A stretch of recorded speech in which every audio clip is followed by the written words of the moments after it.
In fact, some studies actually find that higher cortisol levels while dieting is associated with greater weight loss outcomes. Welcome to another episode of Bite Back with Abbey Sharp, where I dismantle diet culture rules, call out the charlatans spinning the pseudoscience, and help you achieve food freedom for good. Today on Bite Back, we are going to be diving into one of the most talked about and yet hugely misunderstood hormones, cortisol. Cortisol has recently been cemented into our layperson vernacular as the big bad stress hormone, blamed for everything from belly fat to cravings to burnout. But is it the key factor in explaining all that ails us, or just the convenient scapegoat? Today we are breaking down what cortisol really does, whether or not it's truly the demon hormone that we've made it out to be, the role of calorie restriction, intermittent fasting, HIIT training, and coffee on cortisol levels, and what you can do to keep it balanced. Before we get into it, I would love if you would give Bite Back a follow wherever you get your podcasts and leave me a little review or comment. It really, really does make my day. And if you haven't heard, my book, The Hunger Crushing Combo Method, is coming out January 13th, and pre-orders are happening right now. Pre-orders make a massive difference in the success of a book, so I would really, really love all of your support on this. Alrighty, friends, let's get into it.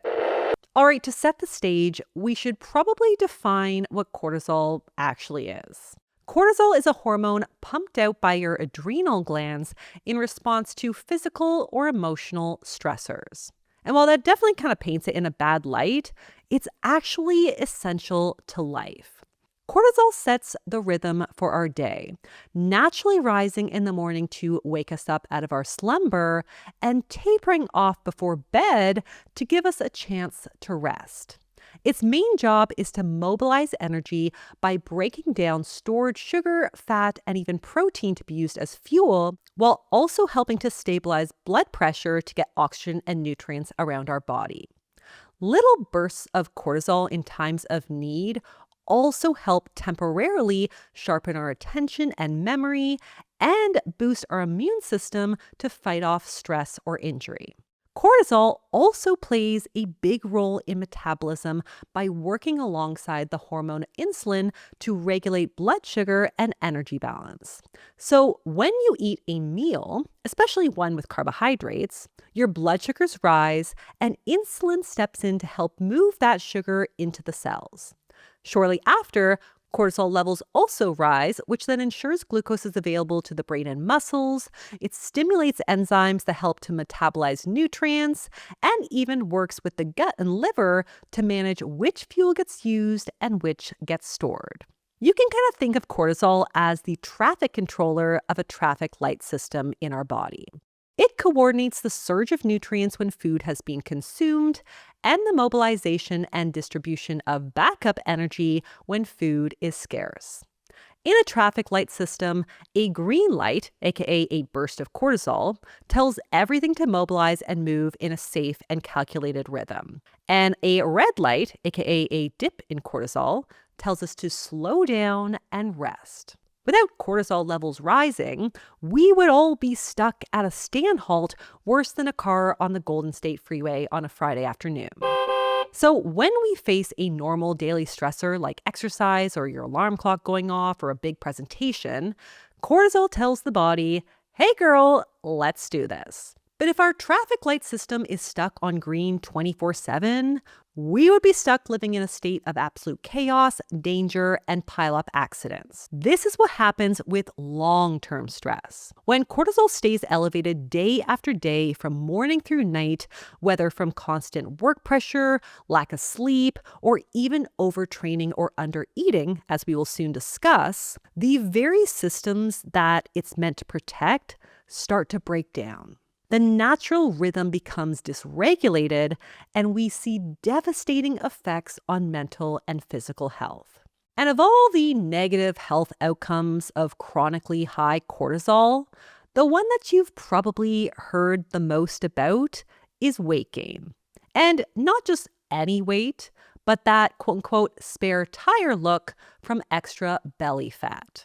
So is this an urban myth or a legit outcome of too many stressful nights in the office? Well, let's get into the science. As we've already mentioned, when our cortisol levels rise, we actually break down our stored energy sources from carbs, fat, and protein. So believe it or not, cortisol can result in a net breakdown of fat across the body. Wait a minute. So does that mean stress is like some kind of diet hack?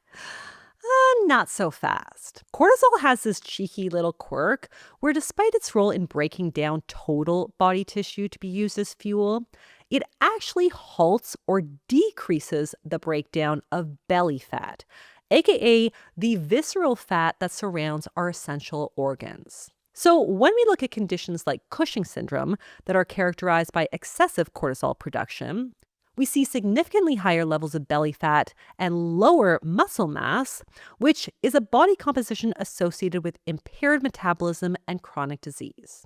We also can't forget about the relationship between cortisol and insulin. When we perceive a stressor and cortisol rises to mobilize stored sugars in the blood, insulin also pipes up to get that sugar into our muscle cells. But when insulin levels are also chronically high, it tells the body to store visceral fat. And that visceral fat doesn't just sit there and look pretty. It actively releases inflammatory molecules that can further disrupt insulin sensitivity, keeping us locked in a cycle of belly fat storage, insulin resistance, and metabolic dysfunction.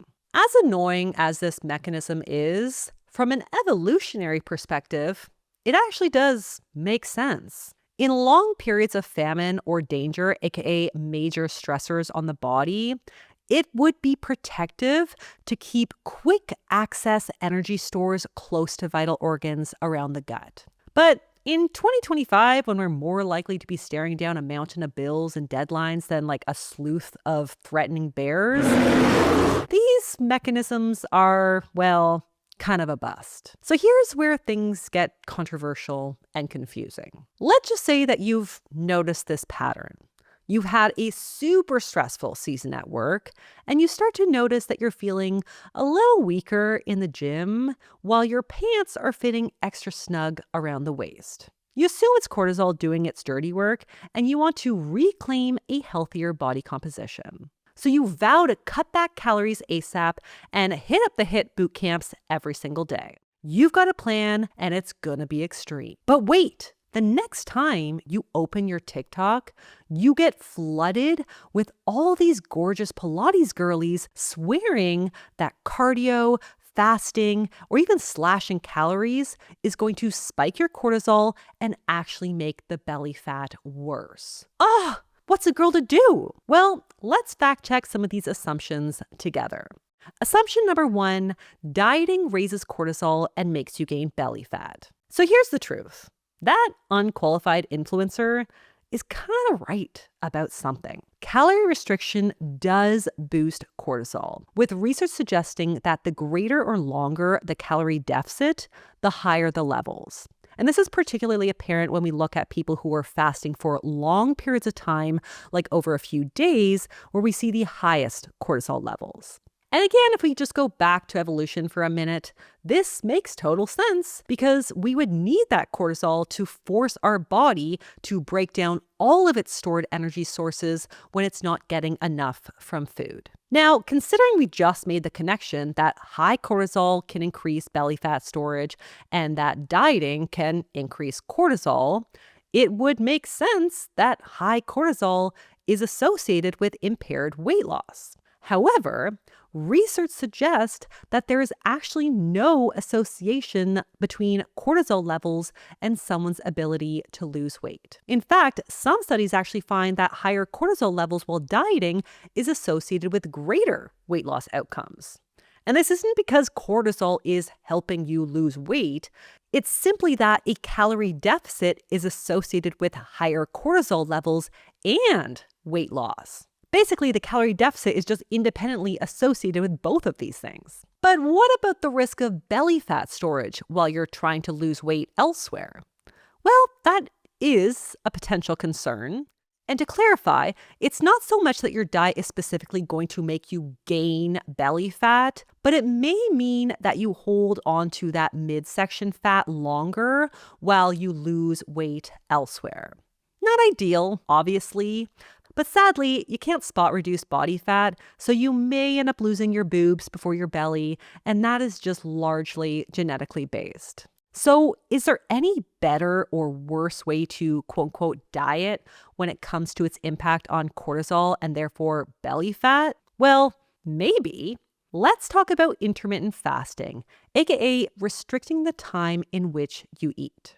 Now, to be clear, there's nothing magical about intermittent fasting for weight loss. The main reason why intermittent fasting, quote unquote, works is that when we skip a meal, we just naturally tend to create a calorie deficit. And that can happen no matter what time your, quote unquote, eating window is. But different variations on fasting can have significantly different outcomes on our cortisol. Most people, when they say they're intermittent fasting, are skipping breakfast and then eating a later lunch and dinner.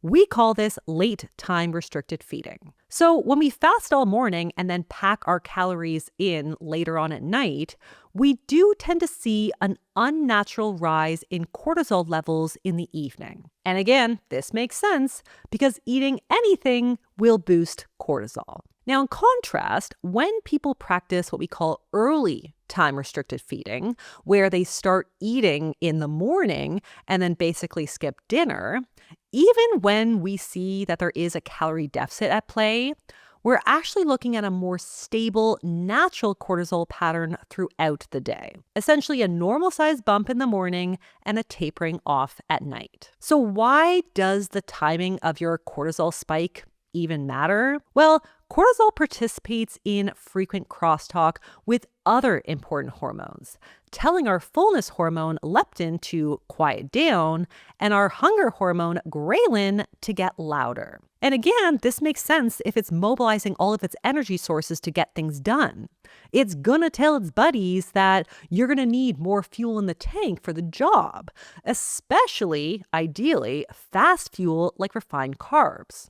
So chronically high cortisol levels are associated with increased hunger and cravings, specifically for what we call high reward foods, aka high sugar, high calorie snack foods that are rapid and reliable energy sources. Now, this is particularly problematic when we are skimping on sleep. If our cortisol levels are spiking before bed, which is counter to a normal cortisol pattern, we're not going to be able to wind our body down to get a good night's rest. And poor sleep is also associated with increased hunger hormones, making staying in a calorie deficit much more difficult and belly fat gain more likely. And back to what we said earlier, more belly fat means more insulin resistance, which just further entrenches you in appetite hormone mismanagement and weight gain. And this is a vicious feedback loop cycle that escalates the dysregulation and becomes really, really hard to reset. So what can we take from all these complicated mechanisms? Well, cortisol itself doesn't directly impair weight loss, even if it might make losing belly fat a little more challenging. But when there is a dysregulated cortisol pattern, its impact on sleep, appetite, cravings, and food choices might interfere with your weight loss success. So if you are dieting or intermittent fasting, it's best to align your meals with your natural circadian rhythm to minimize the effect on cortisol, meaning more calories in the day and fewer later on at night. But let's move on to the other side of the energy balance equation with assumption number 2, that heavy exercise raises your cortisol and again will make you gain belly fat. Listen, I would love any scientific reason to not do cardio, as that influencer that you follow might suggest, but sky-high cortisol making me gain belly fat is not going to be it. Like calorie restriction, exercise is a stressor on the body. If it wasn't, we wouldn't see any potential adaptations that help to make us stronger or fitter over time. And research has shown that intense exercise sessions that last over an hour do tend to result in significant increases in cortisol levels. But as we discussed earlier, a transient boost in cortisol isn't actually a bad thing. It's literally just doing its job. So when you exercise, cortisol is just helping you mobilize energy to fuel that workout. So having higher levels during or after a workout is not only normal, but it's also helpful. Research suggests that cortisol may actually improve exercise performance, with studies showing that higher levels after a strength training session has a stronger association with muscle gain than both testosterone and growth hormone. Crazy, eh? What is even more reassuring about exercise is that while it is associated with a boost in cortisol during and after a workout when we need it, it's linked to lower levels over the course of the day overall. Even when we study professional sprinters during their most intense training periods, we see that they have lower overall cortisol levels than their non-exercising counterparts. So in most circumstances, exercise, even more intense types of exercise, is good for cortisol levels. Now, the circumstance where it is not so good is when you are combining that exercise with a restrictive diet. So, for example, some women who end up losing their period because they restrict calories and or carbs and they engage in high levels of activity tend to have higher cortisol levels and a 7% lower resting metabolic rate than what would be expected. Now, we're not sure if the high cortisol levels cause the menstrual dysfunction and lower the metabolism, or whether the cortisol is just kind of along for the ride. But this is just another example of how diet restriction may negatively affect our cortisol levels. Now, the last thing I want to cover quickly is all the chatter that we hear online about certain foods spiking or lowering cortisol. The big one I hear constantly from the wellness girlies online is about the alleged dangers of having coffee on an empty stomach. Here's the truth. Cortisol is already at its peak in the morning when we're consuming coffee. And while some studies suggest that caffeine may make this bump a little higher, other research has found no increase in cortisol levels at all. And the likely reason for this discrepancy is that the effects seem to diminish with regular caffeine consumption. In other words, if you regularly drink coffee within an hour of waking on an empty stomach, your body just adapts to this habit, which significantly blunts the effects on cortisol. Another so-called cortisol spiking culprit is sugar. And the evidence here is really complicated and nuanced because, as we already established, eating anything, including sugar or otherwise, will stimulate some cortisol production. But interestingly, having some food, including sugar, on board when you're faced with a major stressor actually seems to reduce the cortisol spike because your brain knows it doesn't need cortisol to mobilize stored fuel. This dampening of cortisol reactivity partially explains why reaching for Ben & Jerry's helps quell all those uncomfy feelings. But when we're using sugar as our only tool in our emotional regulation toolbox, we might find ourselves stuck in a negative feedback loop where we feel stressed, so we eat some sugar, our cortisol response dampens, we feel temporary relief, and then our brain learns that sugar equals stress relief, and our habitual sugar intake as a coping mechanism just gets reinforced. In other words, short-term relief can become a long-term problem. So the big question becomes, how can you get your cortisol back into a healthy, natural rhythm? Well, I wanted to share some quick evidence-based tips. Number one, find coping mechanisms that don't involve food. Deep breathing, meditation, progressive muscle relaxation, and even short mindfulness breaks can lower our cortisol, not just acutely, but can also improve overall cortisol patterns over time. Number two, focus on diet consistency, adequacy, and balance. Eating regular, balanced meals with protein, fiber-rich carbs, and healthy fats, aka my hunger-crushing combo, helps to stabilize blood sugars and insulin and reduce the need for a cortisol dump as an energy backup. Number three, move your body, but don't overtrain. You don't need to be afraid of HIIT training if that is what brings you joy. Just make sure that you're giving yourself adequate fuel and rest to prevent excess body stress. Number 4, prioritize sleep. As we have discussed, a lot of the dangers of cortisol rhythm dysregulation are actually related to their intersection with poor sleep. So make a consistent, relaxing bedtime routine with no social media, no blue light screens, and no stimulating substances. Finally, build joy into your day. Believe it or not, but positive social experiences like laughing, singing along to music, and spending time with friends and loved ones help to release oxytocin, aka the bonding hormone, that actually counteracts a lot of cortisol's effects. So if you're feeling a little more stimulated and jittery, a Taylor Swift shower sing-along might just do the trick. And friends, that is all that I have for you guys today.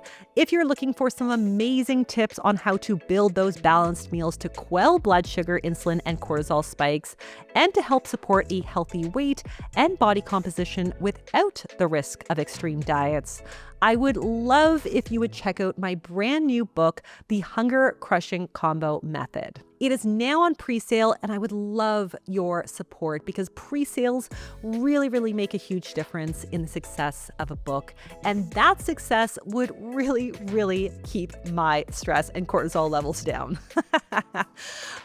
Thank you again, guys. But signing off with Science and Sass, I'm Abbey Sharp. Thanks for listening.